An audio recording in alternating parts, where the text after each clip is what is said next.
தொல்காப்பிய சூத்திரம். உங்களை புரிஞ்சுக்கிறதுக்கு நோட்ஸ் போட்டா கையில கொடுப்பாங்க. என்ன யாருமே புரிஞ்சுக்கல, என்ன யாருமே புரிஞ்சுக்க முடியாதுமா. இந்த உலகத்துல யாராலும் யாரையுமே புரிஞ்சுக்க முடியாது. ஒரு 4-5 வருஷத்துக்கு முன்னாடி எங்களுடைய wedding anniversary 25th silver jubilee என் பிள்ளைங்க கொண்டாடிச்சு. கொண்டாடாதா? சொத்தெல்லாம் எழுதி வச்சிருக்கேன், கொண்டாடாமையா இருக்கும். அன்னைக்கு நான் வீட்டில் எழுதிக்கிட்டு இருக்கிறேன். என் ஒய்ஃப் பாயசம் ப்ரிப்பேர் பண்ணி, பாயசம் நாட் பாய்சன், பாயசம் ப்ரிப்பேர் பண்ணி கொண்டாந்து. நான் பாயசத்தை வாங்கி குடிக்க போனவன் டக்குன்னு நிமிர்ந்து பார்த்தேன். அவன் முகம் கொஞ்சம் இந்த இடத்துல ஒரு கருப்பு வளையம் விழுந்து கொஞ்சம் டயர்டா இருந்தா. என்னமோ நான் கேட்டேன், ஏன்பா முகம்லாம் ஒரு மாதிரி வாடி இருக்கு, டயர்டா இருக்கு, ராத்திரி தூக்கம் சரியா இல்லையா, என்னப்பா ஏன் என்னாச்சு? ஒரு நியாயமான அக்கறையோட கேட்டேன், என்னப்பா ரொம்ப டயர்டா இருக்கியே அப்படின்னு. என்னங்க பதில் சொல்லணும்? ராத்திரி டிவி நான் 2 மணி வரைக்கும் பார்த்தேன்ற உண்மையை சொல்லணும். இது ஒன்று சொல்லணும், தூக்கம் சரியா வரலீங்கன்னு சொல்லணும். நான் கேட்ட உடனே ஒரு ரியாக்ஷன் எப்படி தெரியுங்களா? என்னம்மா முகம்லாம் வாடி இருக்கே, ஒரு மாதிரி இருக்கே. அரே, இதெல்லாம் கவனிக்க உங்களுக்கு நேரம் இருக்கா? நான் ஒய்ஃப் உங்களுக்கு ஞாபகம் இருக்கிறதே பெரிய விஷயம். இதெல்லாம் யோசிச்சு, அது நீங்க ரொம்ப பிஸி மேன், உங்ககிட்ட பேசுறதா இருந்தாலும் உங்க செக்ரட்டரி மூலமா பேசணும். இதெல்லாம் நினைவு வச்சு நீங்க எனக்கு ஐயோ எனக்கு ஆச்சரியமா இருக்கு, மழை பெய்ய போகுது. இதெல்லாம் கேட்டேன்னா நான் சொன்னது வேற என்னமோ கேட்டா பதில் சொல்லு, ஓட்டாது. என்னன்னு சொல்ல வேண்டியதானே, அதை விட்டு என்ன பெருசா அப்படி. உடனே சொன்னாங்க, சரி சரி சரி கோவப்படாதீங்க, கல்யாணம் ஆகி நமக்கு 25 வருஷம் ஆச்சு இல்ல? ஆமா. என் மனசுல ஒரு கேள்வி இருக்கு, ஒரே ஒரு கேள்வி. 25 வருஷமா அந்த கேள்வி அப்படியே இருக்கு. 25 வருஷமா ஒரு கேள்வி உள்ள வச்சிருக்கியா? டிஎன்பிஎஸ்சி கொஸ்டினே அப்பப்போ அவுட் ஆகுது. நீ அவுட் ஆக்காம 25 வருஷம் ஒரு கொஸ்டின் உள்ளே வச்சிருக்கீங்க. என்ன கொஸ்டின் சொல்? கேட்டுருவேன், அதை கேட்டுட்டா உங்க முகம் வாடி போயிடுமே நான் யோசிக்கிறேன். பரவாயில்ல கேளப்ப, கேளு கேளு, அப்புறம் கோச்சு கூடாது. கேளு. நம்ம கல்யாணம் 25 வருஷம் ஆச்சு. என்னைக்காவது ஒரு நாள் நீங்க என்கிட்ட வந்து நீ சாப்பிட்டாச்சான்னு கேட்டீங்களா? நீங்க 4 பேரோட வருவீங்க, வரும்போதே போன் பண்ணுவீங்க, நான் ஃப்ரெண்ட்ஸோட வர்றேன்னு. நான் எத்தனை எல்லாம் கரெக்டா அன்னபூர்ணி யார் வந்தாலும் சாப்பிட போடுவா, அப்படி ஒன்னும் கொல்லப்பட மாட்டேன். உடனே கேட்பா, எத்தனை பேர் வரீங்க? 5 பேர். உங்களோட சேர்த்தா இல்லாமையா? இப்பெல்லாம் எத்தனை பேர் வந்தாலும் சாப்பாடு போடலாம். ஃப்ரிட்ஜ்னு ஒண்ணு இருக்கிற வரைக்கும் எவன் வந்தாலும் கவலைப்பட வேண்டாம். ஒரு வாரமா போகாத சாம்பார அன்னைக்கு ஓச்சு விடலாம். எப்படியோ ரைட்டு. அவன் கேட்கிற, நீ ஒரு நாளாவது என்ன பார்த்து நீ சாப்பிட்டாச்சா அப்படின்னு நீ கேட்டிருக்கியா அப்படின்னு. நான் உடனே இப்படி பாரதி ராஜா பாணியில பிளாஷ்பேக்கா ஓட்டுறேன். ஓட்டி ஓட்டி பாக்குறேன், எனக்கு நினைவு வரல. நான் அவளை பார்த்து சாப்பிட்டாச்சா நான் கேட்கவே இல்லை. Open confession. சாரிப்பா, எனக்கு தோணவே இல்லை, உன்னை கேட்கணும்னு தோணவே இல்லை. ஐம் வெரி சாரி, நான் கேட்டதே இல்லை. வேணும்னா நாளையிலேருந்து நம்ம பாருங்க. வேண்டாம், நாளைக்கு நீங்க கேட்டா அதை விட அசிங்கம் இந்த உலகத்துல வேற எதுவுமே கிடையாது. ஏதோ நான் வாங்கிட்டு வந்த வரேன் இவ்வளவுதான் அப்படிங்கறதோட நான் போய் சேர்றேன். ஏதோ விடுங்க, பரவாயில்ல, நீங்க கேட்காட்டி பரவாயில்ல, ஆனா நாளைக்கு கேட்டுறாதீங்க, ரொம்ப அசிங்கம்.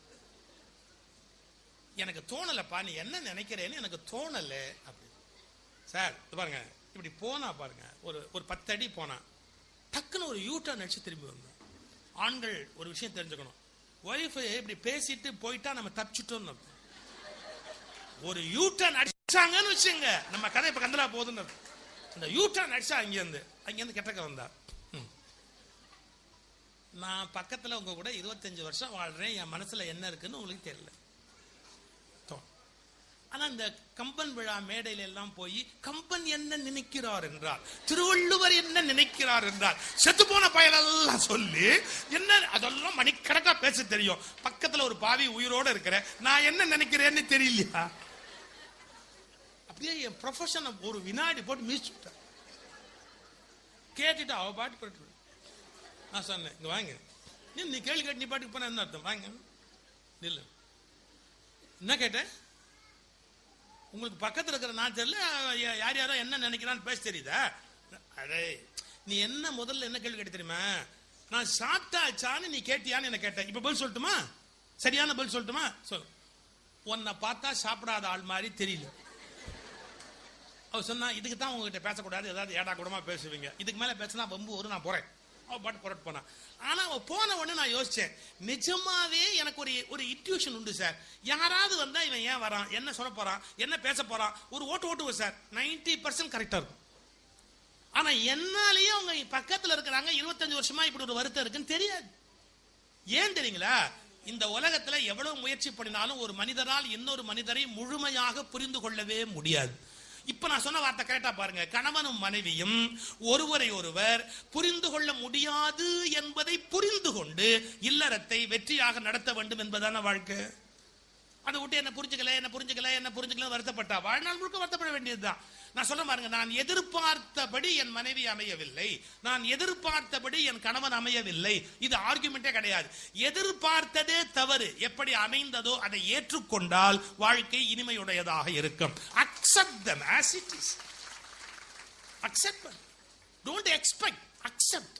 இது வந்து பெரிய பிரின்சிபிள் லைஃப்ல. Accept them as it is. இது ஒரு கோணம். நான் அதுக்காக சொன்னேன். இப்ப இன்னொரு படி மெச்சூரிட்டா போற. எப்போ நம்ம சந்தோஷமா இருக்கணும் அப்படின்னா எப்படி இருக்க முடியும்? நான் முதல்லயே சொன்ன மாதிரி என்ன சிரமங்கள் வருகிற போது மனசை போட்டு அலட்டிக்க கூடாது. சிரமம் வரத்தான் செய்.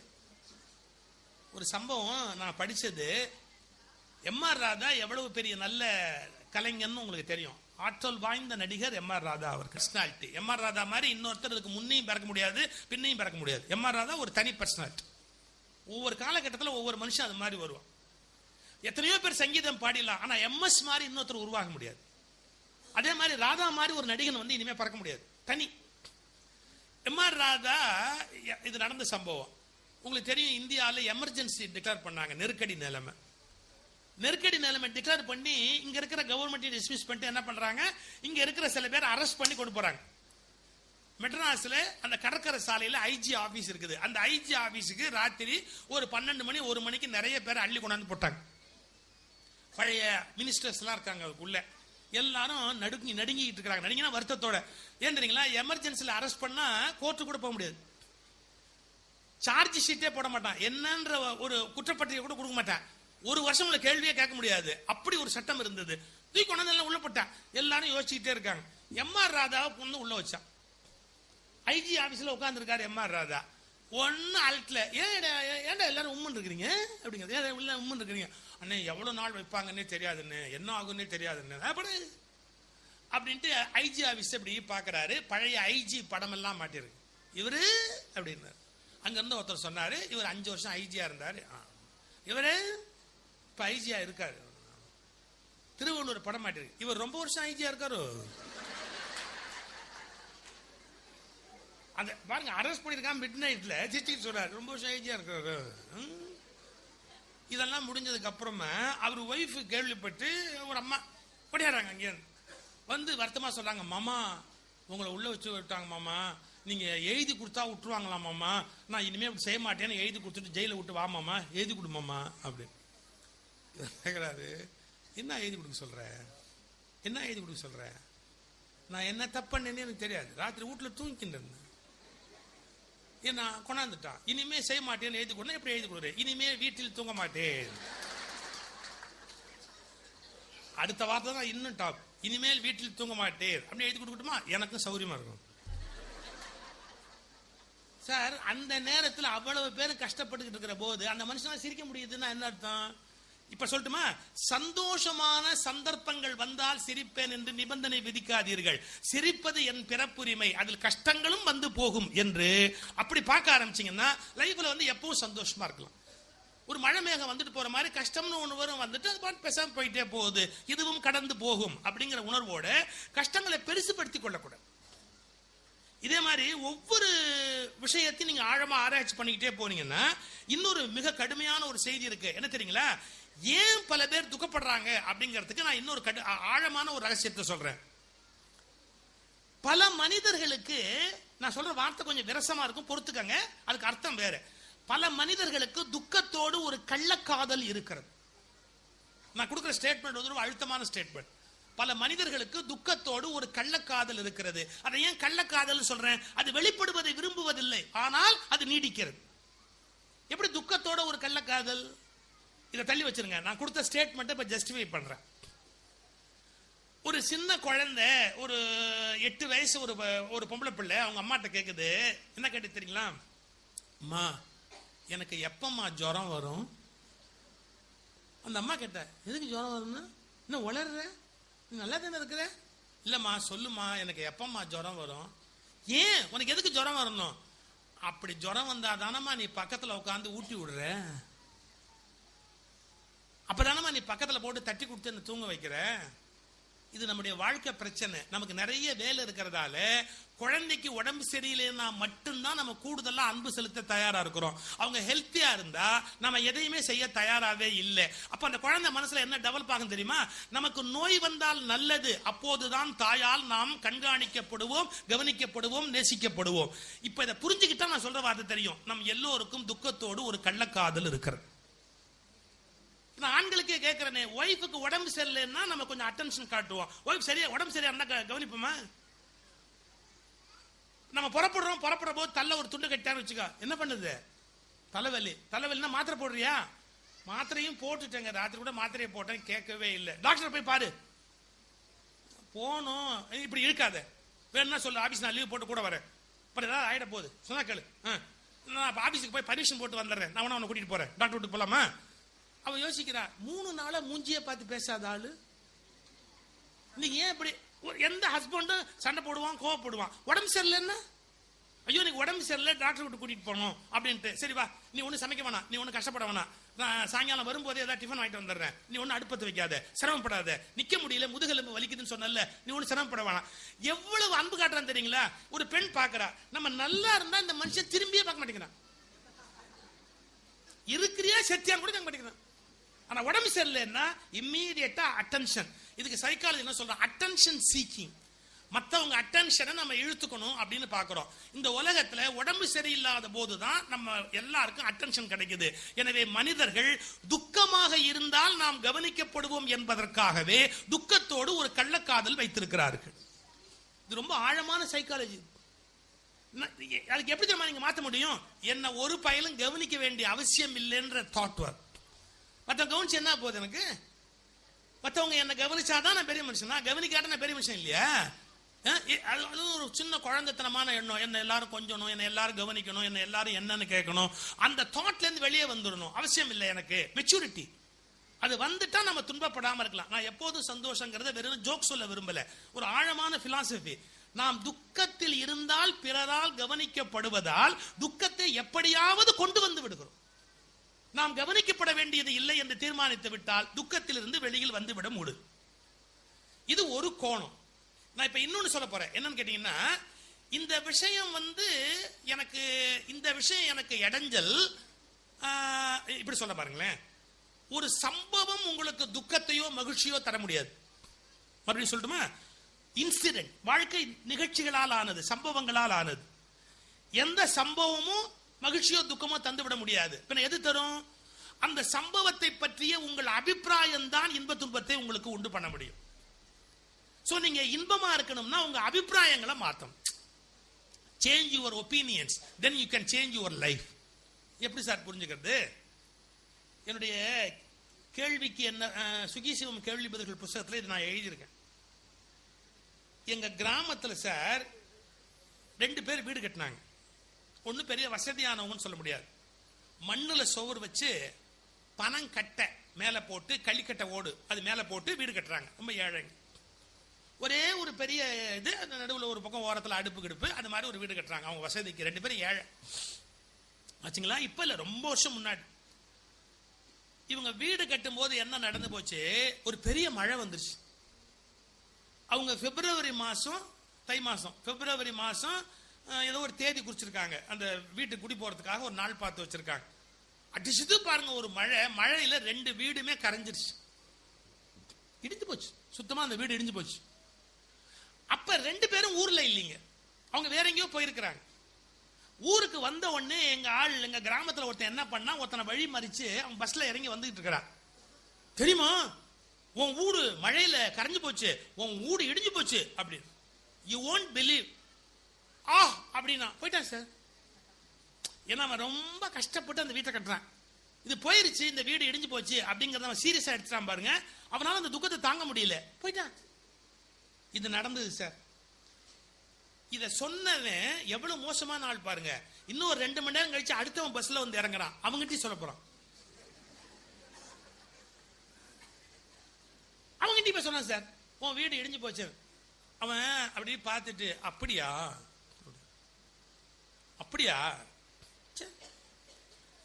நேரா ஏத்தாப்புல லாலா கடை 1 கிலோ பூந்தி வாங்கினான். பூந்தி வாங்கி கொடுக்குறான். என் வீடு இடிஞ்சு போச்சு எடுத்துங்க, என் வீடு இடிஞ்சு போச்சு எடுத்துங்க, என் வீடு இடிஞ்சு போச்சு எடுத்துங்க. லாலா கடை பூந்தி கொடுக்குறான். அதை பார்த்துட்டு ஒருத்தன் கேட்டான், என்னடா ஆச்சு உனக்கு, வீடு இடிஞ்சு போச்சுன்னு பூந்தி கொடுக்குறேன். இந்த நியூஸ் சொன்னவன் பின்னாலேன்னு சொல்றான், நான் சொன்ன அதிர்ச்சியில கலங்கிருச்சு. இந்த பெரியவர் கேட்டாரு, டேய் என்னடா இப்படி வீடு இடிஞ்சு போச்சு பூந்தி கொடுப்பானா, என்ன அர்த்தத்தில் பூந்தி கொடுக்குற? அவன் சொன்னான் பாருங்க சார் ஒரு பதில். பிப்ரவரி 5 or 6 தேதி பார்த்திருக்கான். பிப்ரவரி 5 அந்த வீடு நான் குடி போறதா இருந்தேன். பிப்ரவரி 3 மழையில அது இடிஞ்சு போச்சு. அவன் சொன்னான் பாருங்க ஒரு வார்த்தை, நான் குடி போன அன்னைக்கு ராத்திரி இடிஞ்சிருந்தா, நானும் என் பொண்டாட்டி பிள்ளையோட படுத்திருக்கிறேன், வீடு இடிஞ்சு போயிருந்தா, நல்ல வேளை 2 நாள் முன்னாடி இடிஞ்சதால நாங்க அத்தனை பேர் தப்பிச்சோம் இல்லையா, அதை இடிச்ச கடவுளுக்கு நான் நன்றி சொல்றேன், எடுத்துக்கோ. இதை நீங்க புரிஞ்சுக்கிட்டா வாழ்க்கையை புரிஞ்சுக்கலாம். சம்பவங்களை பொறுத்து உங்களுக்கு இன்ப துன்பங்கள் இல்லை, சம்பவங்கள் மீதான உங்கள் அபிப்பிராயங்களை பொறுத்துதான் உங்களுக்கு இன்ப துன்பங்கள் இருக்கிறது. ஹவ் ஐ வியூ, நான் அதை எப்படி பார்க்கிறேன், நான் அதை எப்படி எடுத்துக்கொள்ளுகிறேன், இதான் இன்ப துன்பத்துக்கு காரணம். சம்பவங்கள் அல்ல. ஒரே சம்பவம் சிலருக்கு மகிழ்ச்சியை தருகிறது, சில பேருக்கு துக்கத்தை தருகிறது. நம்ம என்ன சொல்றோம், அந்த சம்பவம் தான் காரணம்னு சொல்றோம். பைத்தியக்காரத்தனம், அது ஒண்ணு காரணமே இல்லை. இது ஏன்னா அதுவே இன்னொருத்தங்க நடந்த போது அவன் துக்கப்படலையே, அப்ப நாம ஏன் துக்கப்படணும்? இப்ப எங்களுக்கு வசதியான காலம், நாங்களாம் சௌரியமா இருக்கும், ஒரு குறையும் கிடையாது. கடவுள் கருணையினால எங்களுக்கு ஒரு குறையும் கிடையாது. 35 வருஷத்துக்கு முன்னாடி நான் பேச்ச ஆரம்பிச்ச போது நான் பட்ட இதே கோயில்பட்டியில நான் பஸ்ஸுக்கு நின்றுக்கிறேன். ஒரு குழந்தை திருவள்ளூர் பஸ்ஸை கேலி பண்ணிச்சுல தாடி வச்சிருக்கிறாரு பஸ் முதலாளின்னு. நான் திருவள்ளூர் பஸ்ஸுக்கு நின்ன கோயில்பட்டி பஸ் ஸ்டாண்ட்ல ஒரு பஸ் நிக்கல சார். அன்னைக்கு அது பாட்டுக்கு போகுது, சொல்லு ராத்திரி 12:30 மணி, அது பாட்டுக்கு போகுது, பஸ்ஸா போகுது, பஸ்ஸே நிக்கல. அப்படி கஷ்டப்படுவோம் பஸ்ல போறதுன்னா, அவ்வளவு பெரிய கஷ்டமா இருக்கும். எவ்வளவு துன்பமா இருக்குங்களா, பஸ்ல கூட்டமா இருக்கும், ஏற முடியாது இறங்க முடியாது பஸ்ல எல்லாம். சில பஸ்ல சார் சில பேர் ஜன்னல் வழியா உள்ள போ, எனக்கு ஜன்னல் வழியா போற வயசும் இல்லை சைஸும் இல்லை. என் ஃப்ரெண்டு சிற்பி ரகுநாதன் ஒருத்தர் பேசுவார், சில பேர் புள்ளையே ஜன்னல் வழியா போய் சீட் பிடிக்கிற மாதிரி பெற்றிருக்கான். உள்ள விடுவான் பாருங்க, அதை போய் டக்குன்னு அப்படி அந்த சீட்டை பிடிச்சு. சீட் பிடிக்கிறது எவ்வளவு கஷ்டம்ன்றீங்க, வந்து ஸ்டாண்ட்ல நிக்கிற பஸ்ல ஏற முடியாது. ஆனா இப்பெல்லாம் கூட சீட் பிடிக்கிறது ரொம்ப ஈஸி. எப்படி நீங்க சீட் பிடிக்கணும், அதுக்கு ஒரு சின்ன டெக்னிக் இருக்கு. ஒரு எலுமிச்சம்பழத்துல 2 பச்சை மிளகாய் குத்தி உள்ள போட்டீங்கன்னா அந்த பக்கம் எவனுமே போக மாட்டான். நீங்க நிதானமா ஏறி போய் உட்காந்து அப்படி விட்டுக்கலாம்.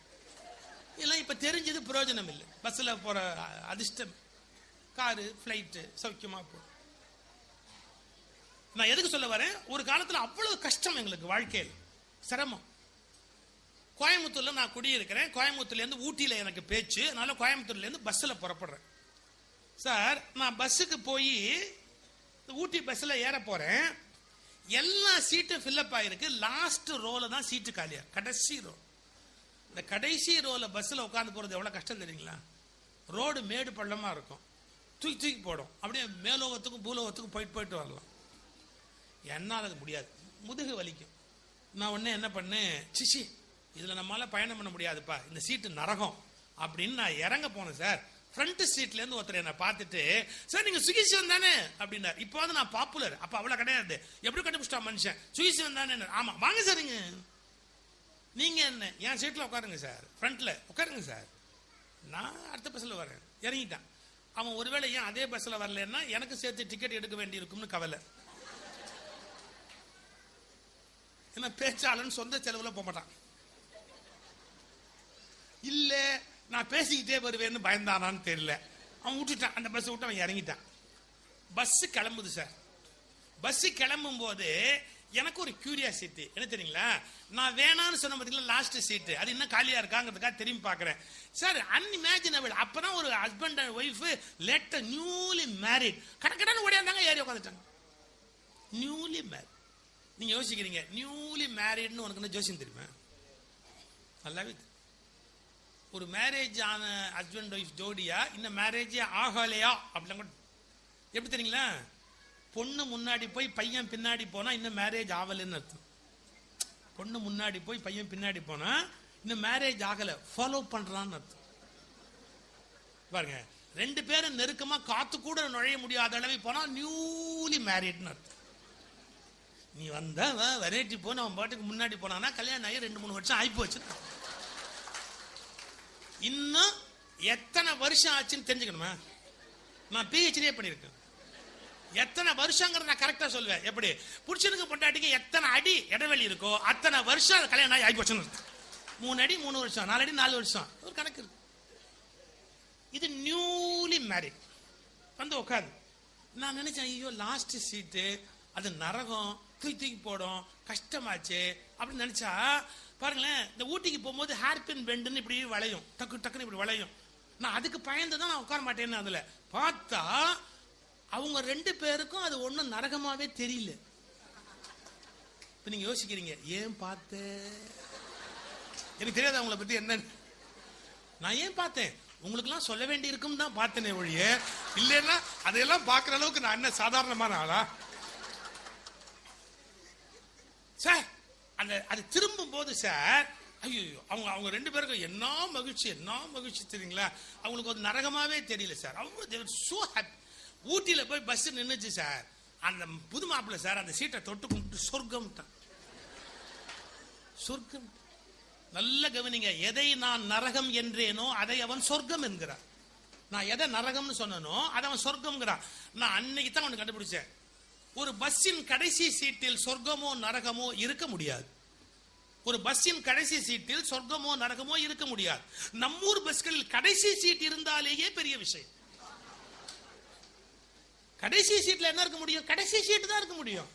இப்ப சொல்லி முடிக்கட்டுமா? ஒரு பஸ்ஸின் கடைசி சீட்டில் சொர்க்கமும் இல்லை நரகமும் இல்லை. சொர்க்கமும் நரகமும் உங்கள் மனதில் இருக்கிறது, உங்கள் அபிப்பிராயத்தில் இருக்கிறது. நீங்கள் முடிவு செய்கிறீர்கள். அவன் அதை சொர்க்கம்ங்கிறான், நான் அதை நரகம்ங்கிறேன். அப்ப என்ன அர்த்தம்? சொர்க்கமும் நரகமும் அவன் அபிப்பிராயம். நம்ம இதை புரிஞ்சுக்காம இது கஷ்டம், இது வேதனை, இது துக்கம், இது துயரம் பட்டுக்கிட்டே இருக்க வேண்டியது உலகத்தில் வாழ்க்கை. அப்ப எப்பவும் சந்தோஷமா இருக்கிறது அப்படின்னா கிறுக்குத்தனமா சிரிக்கிறது அர்த்தம் இல்ல, பிலோசாபிக்கலா திங்க் பண்றது. சரி இது எனக்கு கஷ்டமா தோணுது, அவங்களுக்கு சௌரியமா தோணுது, தோண்டி போட்டு விட்டு போ, அடுத்த விஷயத்துக்கு போயிடணும். அதை விட்டுட்டு கஷ்டம் தான் கஷ்டப்பட்டுக்கிட்டே இருக்க வேண்டியது. இன்னும் ஒரு படி இதையும் வேதாத்திரி மகிழ்ச்சி சொல்றாரு, நீ கஷ்டப்படாம இருக்கணும்னா ஓரளவு உலகத்துல உனக்கு என்ன தேவையோ அதுக்கு ஆசை கொடுப்பா, கண்டதுக்கு ஆசைப்படாது. அளவுக்கு அதிகமாக ஆசைப்படாதீர்கள்னு ஒரு வார்த்தை சொல்ற. அளவுக்கு அதிகமாக ஆசைப்படாது. நான் பேசி யூடியூப்ல இருக்கு, சிடிலையும் இருக்கு, உறவுகள் மேம்பட அப்படின்னு. அதுல இந்த வார்த்தைக்கு நிறைய விளக்கம் சொல்லியிருக்கிறேன். அளவுக்கு அதிகமாக ஆசைப்படாது, ரொம்ப யோசிக்க வேண்டிய விஷயம். சார் அளவு மாறுபடாதா? ஒருத்தருக்கு அளவு வேற, ஒருத்தருக்கு காலம்பரை 3 இட்லி சாப்பிட்டா போறோம், சில பேருக்கு அதான் ஸ்டார்டிங். ஃபர்ஸ்ட் இன்ஸ்டால்மெண்ட் 3, அப்புறம் செகண்ட் இன்ஸ்டால்மெண்ட், தேர்ட் இன்ஸ்டால்மெண்ட். அப்ப நான் எப்படி அளவு சொல்ல முடியும் உலகத்துல? அளவுக்கு அதிகமாக ஆசைப்படாதீர்கள்னா இப்படி சொல்றேன். அதாவது லைஃப்ல சின்ன சின்ன ஆசை இல்லாம சந்தோஷமா இருக்க முடியாது. ஆசை இருக்கு. ஒரே வார்த்தை நம்ம பெரியவங்க சொன்னாங்க பாருங்க, பேராசை இருக்கக்கூடாது. ஆசை இருக்கலாம். நான் இதை ஒரு கூட்டத்தில் சொல்லிட்டு இருக்கிறேன். ஒருத்தர் ஏஞ்சி கேள்வி கேட்டார், ரொம்ப ஆசைக்கும் பேராசைக்கும் கரெக்டா வித்தியாசம் சொல்லுங்க, கரெக்டா நீங்க சொல்லுவீங்களா? ஒரு சின்ன சம்பவம் சொல்லு. ஒரு பணக்கார வீடு, அந்த வீட்டில் ஒரு நாய், பணக்கார வீட்டு நாய். உங்களுக்கு தெரியுமா, அந்த இரும்பு கதவு போட்டிருப்பாங்க, இத்தனோண்டு ஒரு இடைவெளி இருக்கும். அந்த பணக்கார வீட்டு கதவுகள்ல ஒரு இடைவெளி இருக்கும். இந்த பணக்கார வீட்டு நாய் அது வழியா தெரு நாயோட பேசும். அந்த இடைவெளி வழியா தெரு நாயோட பேசும். இப்படி குனிஞ்சு பேசிட்டு இருக்கும். தெரு நாய் அந்த பக்கம், பணக்கார வீட்டு நாய் இந்த பக்கம். தெரு நாய் பணக்கார வீட்டு நாயை வம்பு இழுக்குது. என்ன சொல்லி தெரியுங்களா? நீ ஒரே இடத்துல அடைஞ்சு கிடக்குற, டெய்லி ஒரே பிஸ்கட் தான், பெடிகிரி ஒரே பிஸ்கட் தான். எனக்கு குப்பை தொட்டி வெவ்வேறு பிஸ்கட். ஒரு வேளை சாப்பிட்ட மெனு அடுத்த வேளை கிடையாது, மெனு மாறிக்கிட்டே இருக்கும். தெருவுக்கு தெரு வெவ்வேறு இருக்கும், நாங்க வெவ்வேறு மெனு சாப்பிடும். ஒரு நாள் அப்படி முடியுமா? ஏன் இங்கே உட்காந்து கஷ்டப்படுறேன்னு பணக்கார வீட்டு நாயை பார்த்து கேட்டுச்சு.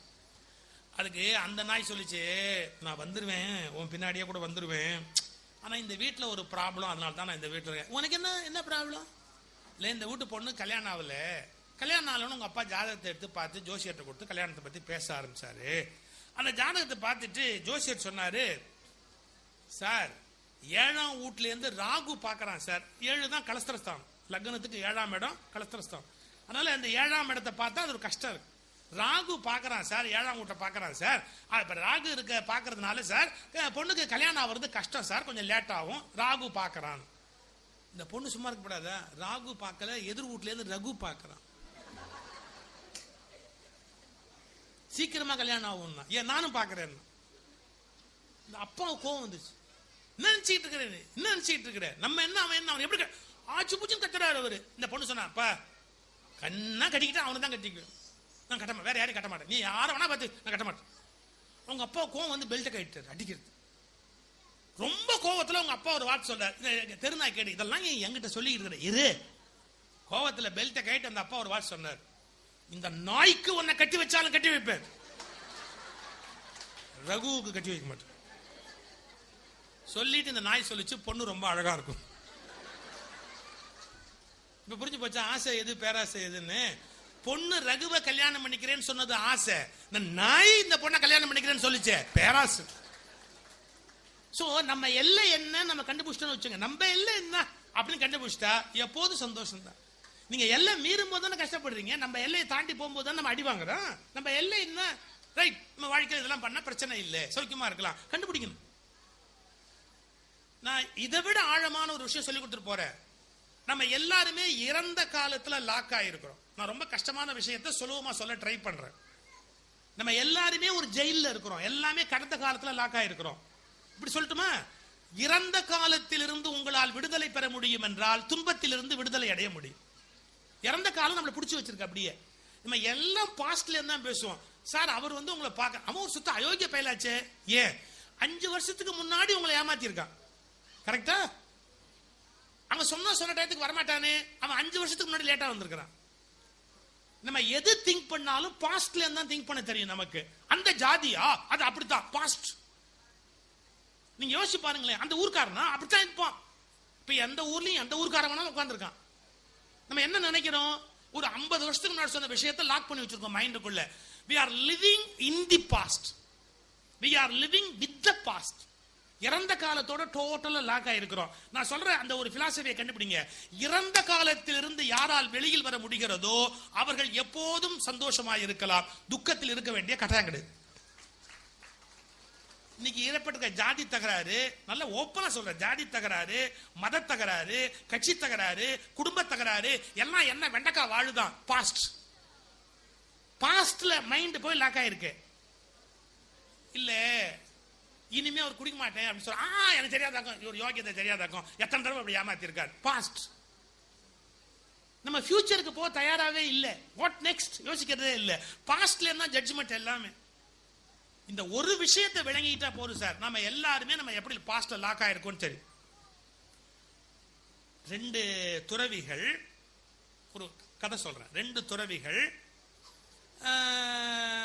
அந்த 2 துறவிகளையும் அந்த ஊர் அரசர் என்ன பண்ணிட்டாரு, ஜெயில புடிச்சு போட்டார். அந்த ஊர் அரசர் அவர் ஏதோ தப்பாக புரிஞ்சுக்கிட்டாரு, 2 பேரையும் அரெஸ்ட் பண்ணி உள்ள போட்டார் அந்த துறவிகளை. 3 நாள்ல அந்த அரசரை கண்டுபிடிச்சிட்டாரு, அவங்க மேல ஒன்னும் தப்பு இல்லை அப்படின்னு தெரிஞ்சு மந்திரியை கூப்பிட்டு சொன்னாரு, நீ விடுதலை பண்ணி வெளியே அனுப்பிச்சிரு, நம்ம தெரியாம அவங்க அரெஸ்ட் பண்ணிட்டோம், நீ போய் அவங்களை அனுப்பிச்சு விட்டுரு அப்படி. அமைச்சர் வந்தாரு, சொன்னாரு, திறந்து விட்டாரு, 2 பேரையும் நீங்க மன்னிச்சுங்க போயிட்டு வாங்கன்ட்டாரு. 2 பேரும் போயிட்டாங்க.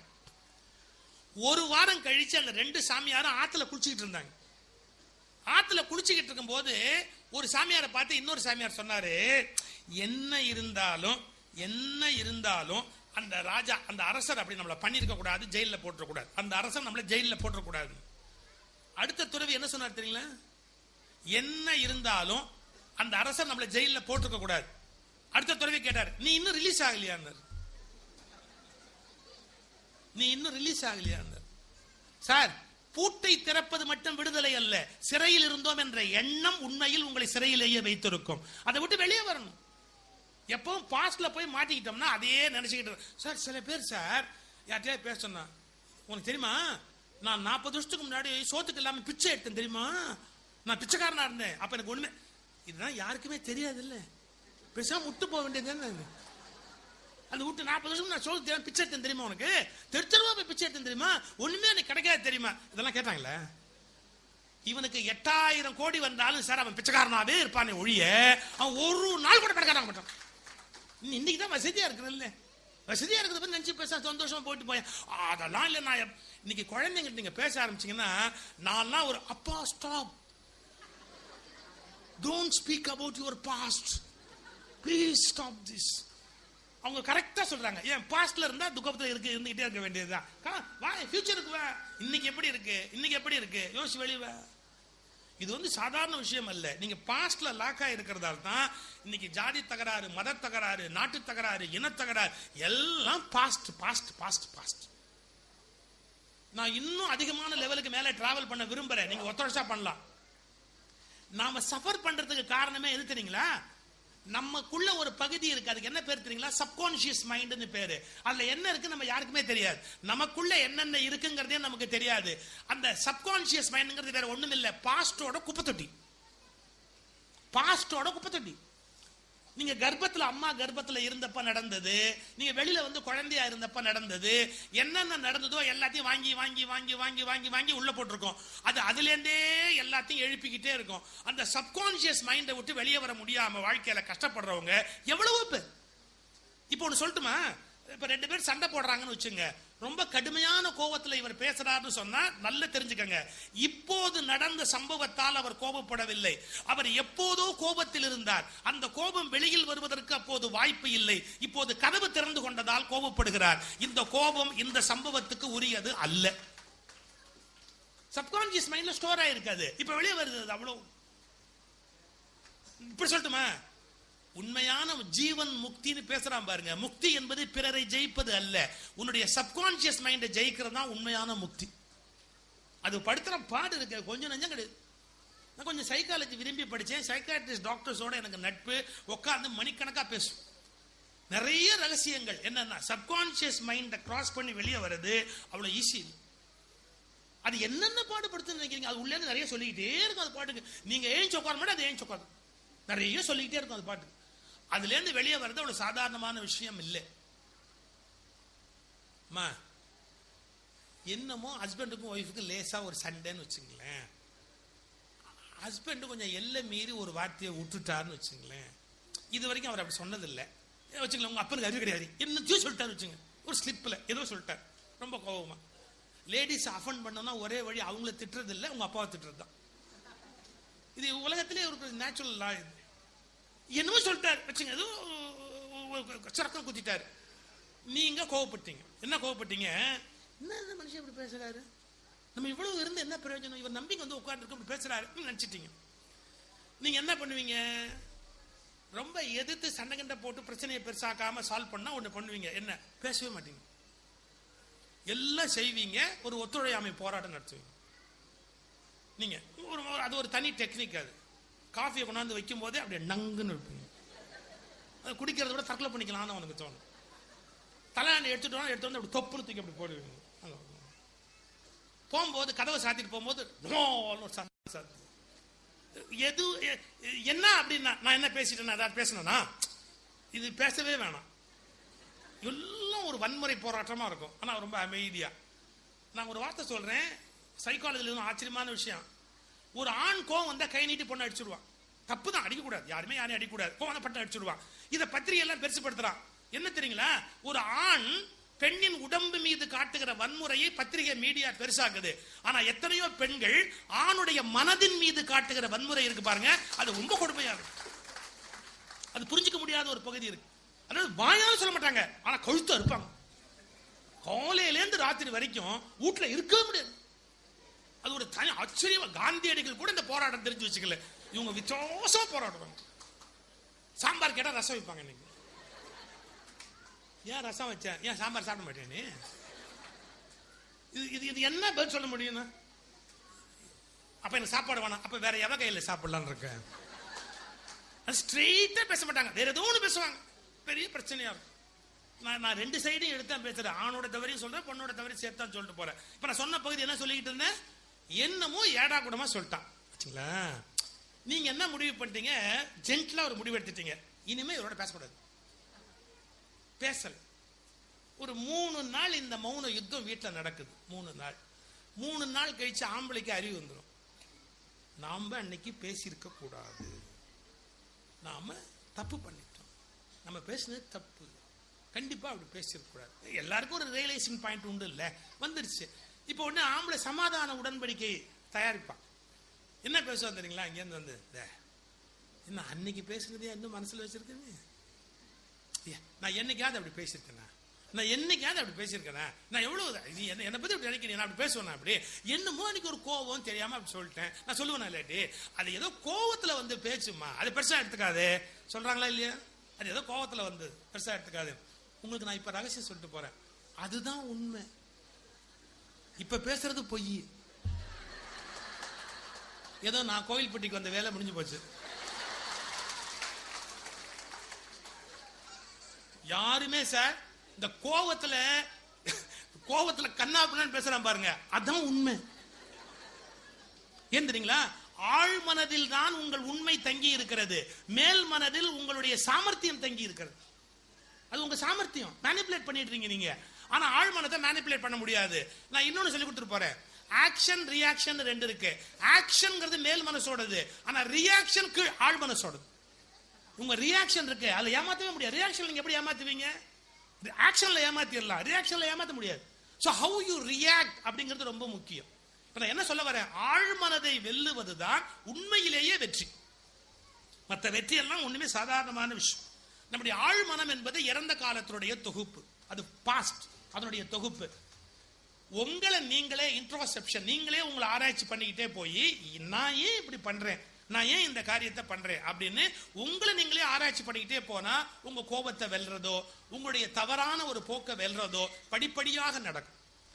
அப்ப இந்த உலகத்தில் நம்ம துன்பப்படுவதற்கு மிக முக்கியமான காரணம் என்ன அப்படின்னு கேட்டா, நம்ம துன்பப்படுவதற்கான மிக மிக முக்கியமான காரணம் என்ன அப்படின்னு கேட்டா, நாம் நம்முடைய மனதை இறந்த காலத்தில் வைத்திருக்கிறோம். அதற்கு மாறாக நிகழ்காலத்தில் வைக்க தொடங்கினா, எதிர்காலத்தில் வைக்க தொடங்கினா எப்போதும் மகிழ்ச்சியா இருக்கிறதுக்கான வழி இருக்கு. கடைசியா ஒன்னு சொல்லி நான் நிறைவு பண்றேன்.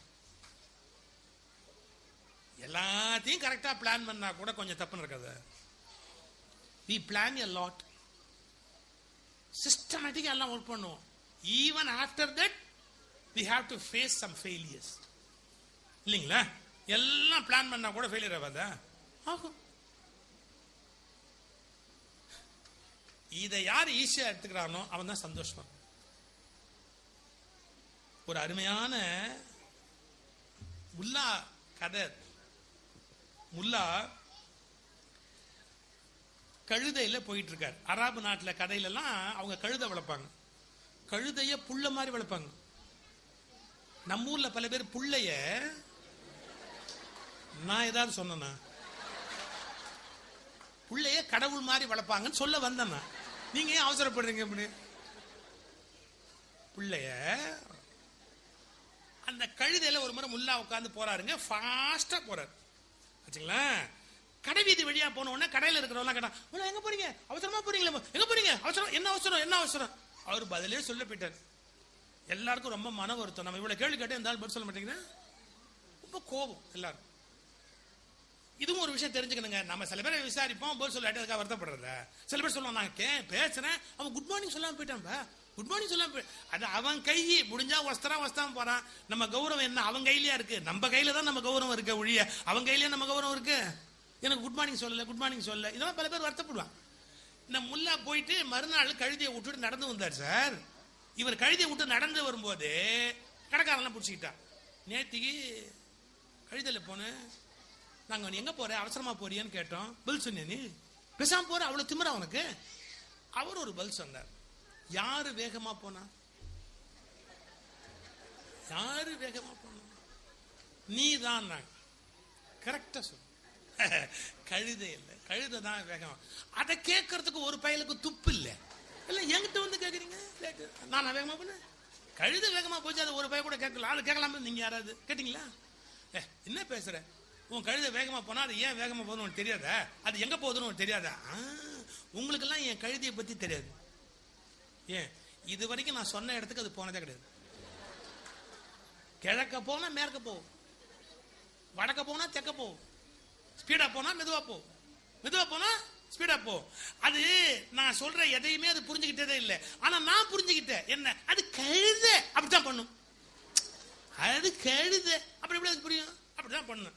இப்ப நான் ஒரு காரியம் பண்ணிட்டேன், என்ன என் வேலைய அது கிழக்க போனா கிழக்கு பக்கத்து வேலையெல்லாம் முடிக்க வேண்டியது, மேற்க போனா மேற்கு பக்கத்து வேலையெல்லாம் முடிக்க வேண்டியது, ஸ்பீடா போனா ஸ்பீடா முடிச்சுக்க வேண்டியது, மெதுவா போனா மெதுவா முடிச்சுக்க வேண்டியது. சொல்லிட்டு முடிச்சாரு பாருங்க, நான் கழுதையோட ஒரு காம்ப்ரமைஸ் பண்ணிட்டேன், கம்ஃபர்டபுளா இருக்கும். கழுத குழந்தையோட காம்ப்ரமைஸ் பண்ணிட்டேன், கம்ஃபர்டபுளா இருக்கிறேன்.